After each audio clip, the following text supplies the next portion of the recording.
நண்பர்கள் அனைவருக்கும் வணக்கம். இன்று ஒரு தகவல். ஒரு முறை கிருஷ்ண தேவராயர் எதிரியை தாக்கலாம் அப்படின்னு சொல்லிட்டு படையோட புறப்பட்டு போய்கிட்டு இருக்காரு. ஒரு ஆற்றங்கரையை கடக்க வேண்டிய ஒரு சூழல் வருது. அந்த நேரத்தில் கடக்கலாமா வேணாவா அப்படின்னு யோசனை பண்ணுறாரு. அரசவையில் இருந்த ஜோசியர் சொல்கிறாரு, மன்னா இன்றைக்கு நாள் நல்லா இல்லை, அதனால் அடுத்த திங்கட்கிழமை நம்ம போருக்கு போனோம் அப்படின்னா கண்டிப்பாக நம்ம வெற்றி பெறுவோம், இன்றைக்கி வேண்டாம் அப்படின்னு சொல்லிட்டு சொல்கிறாரு. கிருஷ்ண தேவராயருக்கு ஒரே குழப்பம், என்னடா பண்ணுறது, அவ்வளவு நாள் நம்ம டைம் கொடுத்தோம் அப்படின்னு சொன்னால் எதிரி உஷாராக மாறிடுவான், அவனை எதிர்பாராத நேரத்தில் நம்ம தாக்குனா தான் நம்மளால் வெற்றி பெற முடியும், அதனால் இன்றைக்கே போகலாம் அப்படின்னு சொல்கிறாரு. இருந்தாலும் அந்த ஜோசியர் சொன்ன விஷயத்தில் கொஞ்சம் சந்தேகம் வந்துடுச்சு. உடனே பக்கத்தில் இருக்கக்கூடிய தெனாலிராமனை கூப்பிட்டு ஆலோசனை கேட்குறாரு. உடனே தெனாலிராமன் அந்த ஜோசியரோட கூப்பிட்டு கேட்குறான், நீ இன்னும் எத்தனை வருஷம் உயிரோடு இருப்பீங்க அப்படின்னு சொல்லிட்டு கேட்குறான். அந்த ஜோசியரை நான் இன்னும் 20 வருஷம் உயிரோடு இருப்பேன் அப்படின்னு சொல்லிட்டு சொல்கிறான். தெனாலிராமன் உடனே தன் கையில் வச்சுருந்த வாளை எடுத்து அவன் கழுத்தில் பதிக்கிறான். இந்த வினாடியே நான் உங்களுடைய ஆயிலை முடிச்சிருவேன், உங்களுடைய ஜோசியத்தை பொய்யாக்க முடியுமா முடியாதா அப்படின்னு சொல்லிட்டு தெனாலிராமன் கேட்குறான். உடனே அந்த ஜோசியர் பயத்தில் கண்கள் வெளியெல்லாம் பிதுங்குது. உடனே முடியும் அப்படின்னு சொல்லிட்டு கத்த ஆரம்பிச்சிட்டான். அதுக்கப்புறமா தெனாலிராமன் மன்னாங்கிட்ட சொல்கிறான், மன்னா உங்களுக்கு எதிரான எந்த ஜோசியத்தையும் நம்மளால் பொய்யாக்க முடியும் அப்படின்னு சொல்லிட்டு புன்னகை செய்கிறான் தெனாலிராமன். உடனே கிருஷ்ண தேவராயர் ஆற்றை கடக்கிறாரு, அந்த எதிரியை தாக்கி வெற்றி பெறுகிறார். ஸோ இதன் மூலிமா நம்ம தெரிஞ்சுக்கிறது என்னென்னா, நாம் இந்த மாதிரி ஒரு நல்ல விஷயத்தை செய்யும்போது நம்மளுக்கு முட்டுக்கட்டையாக நிறைய நபர்கள் நிறைய விஷயத்தை சொல்லுவாங்க. ஸோ அதையெல்லாம் காதில் கேட்டு வாங்கிக்கிட்டோம் அப்படின்னு சொன்னால் நாம் செய்யக்கூடிய எந்த விஷயத்தையும் முழுமையாக செய்ய முடியாது. நமக்கு அந்த செயலில் செய்ய முடியும், வெற்றி பெற முடியும் அப்படின்னு நம்பிக்கை இருந்தால் போதும், எந்த செயலும் நம்மளால் துணிஞ்சு செய்யலாம். அடுத்ததாக எஸ்பிஐயில் ஒரு டாஸ்க் இன்றைக்கி கொடுத்துருக்குறாங்க, க்ளவுட் ஸ்டோரேஜில் போயிட்டு நம்ம பண்ணுற மாதிரி. ஸோ அது சார்ந்து என்ன விவரங்கள் அப்படின்றத நம்ம பார்க்கலாம். முதல்ல நீங்கள் உங்களுடைய பைமோட் அப்ளிகேஷன் அதை ஓப்பன் பண்ணுங்கள். ஓப்பன் பண்ணிட்டீங்கன்னா இந்த இடத்துல கேட்டகரின்னு ஒரு ஆப்ஷன் இருக்குது பாருங்கள். ஸோ இதுக்குள்ளார போனீங்க அப்படின்னா இதில் நிறைய கேட்டகரி இருக்கும். இப்போ உதாரணத்துக்கு பேபி கேர் அப்படின்னு சொல்லிட்டு வச்சிங்களேன், இந்த மாதிரி ஏதாவது ஒன்று நீங்கள் சூஸ் பண்ணிக்கலாம். ஓரல் பி கிட்ஸ் அப்படின்னு எடுத்துக்கலாம். இதை ஒரு ஸ்க்ரீன்ஷாட் எடுத்துக்கோங்க, அவ்வளோதான், உங்கள் வேலை முடிஞ்சு. இந்த ஸ்க்ரீன்ஷாட்டை எடுத்துக்கிட்டு அதுக்கப்புறம் எங்கே போகணும் அப்படின்னா உங்களுடைய எஸ்பிஓ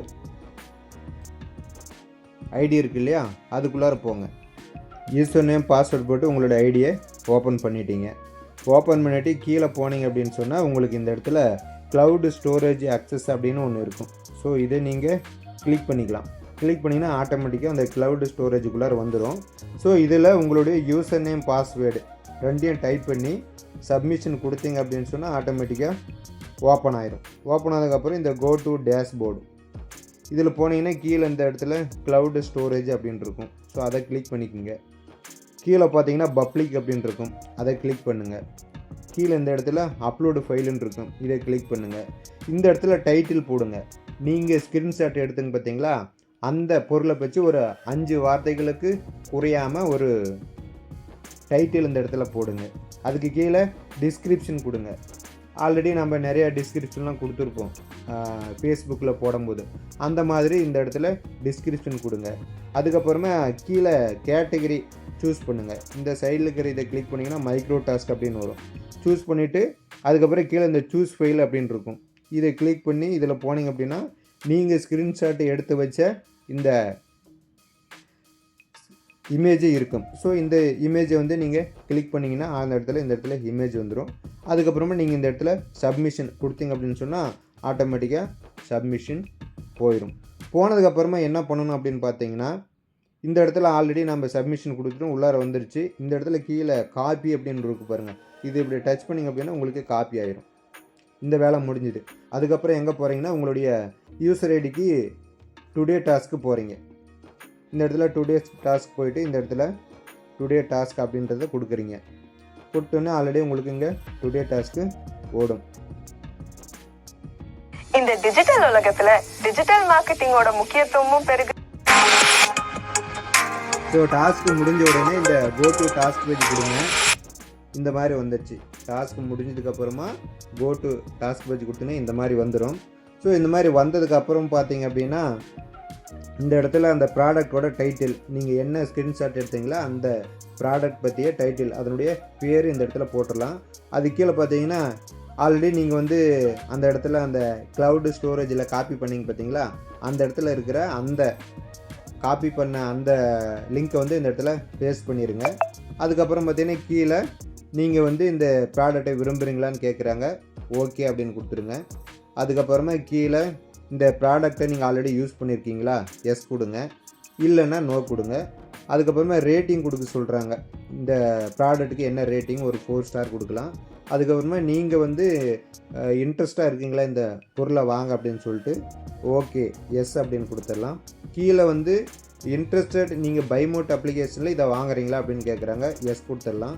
அதுக்கப்புறமா இந்த பைமோட் அப்ளிகேஷனுக்கு ஒரு ரேட்டிங் கேட்குறாங்க, அதுக்கு 4 ரேட்டிங் கொடுக்கலாம். ஸோ இதெல்லாம் போட்டு முடிச்சதுக்கு அப்புறமா இந்த இடத்துல நீங்கள் ஒரு டைட்டில் கொடுக்கணும் இல்லையா, அதை கொடுத்துடலாம். இப்போ வந்து விம் பார் அப்படின்னு போட்டுடலாம், விம் டிஷ் வாஷ், ஓகே இதான் டைட்டில். ஸோ இதெல்லாம் மேலே இருக்கிறதெல்லாம் கொடுத்துட்டிங்களா அப்படின்னு பார்த்துட்டு கடைசியில் இந்த இடத்துல இப்படி சப்மிஷன் கொடுத்தீங்கன்னா ஓகே. இந்த மாதிரி பண்ணி முடிச்சதுக்கப்புறம் மறுபடியும் உங்களுடைய யூசர் ஐடியை லாகின் பண்ணிவிட்டு மறுபடியும் இந்த கீழே டுடே டாஸ்கில் போயிட்டு பே அவுட் ஹிஸ்ட்ரியில் போய் பார்த்தீங்கன்னா உங்களுக்கு அமௌண்ட் ஆட் ஆகிருக்கும். ஆல்ரெடி இந்த ஐடியில் நேற்று 22/9 பார்த்ததுனால இந்த இடத்துல அமௌண்ட்டு கிரெடிட் ஆகிருக்கு. ஸோ இந்த மாதிரி தான் நீங்கள் இந்த க்ளவுடு ஸ்டோரேஜை வச்சு இந்த மைக்ரோ டாஸ்க் ஒர்க்கை முடிக்கணும். ஸோ எல்லோரும் சரியாக பார்த்து சரியான முறையில் முடிங்க. அதே மாதிரி இந்த ஓல்டு வித்ராவல், இந்த கூப்பன் கோடு சேல்ஸு, இதுக்கு உண்டான அப்டேட்டெல்லாம் 2 நாளில் கொடுக்குறதா சொல்லியிருக்காங்க. மேக்ஸிமம் தீபாவளிக்குள்ளே அமௌண்ட் வந்தால் நல்லாயிருக்கும், வந்துடும் அப்படின்னு எதிர்பார்க்கப்படுது. மீண்டும் அடுத்த ஒரு தகவலுடன் உங்களை சந்திக்கிறேன். நன்றி, வணக்கம்.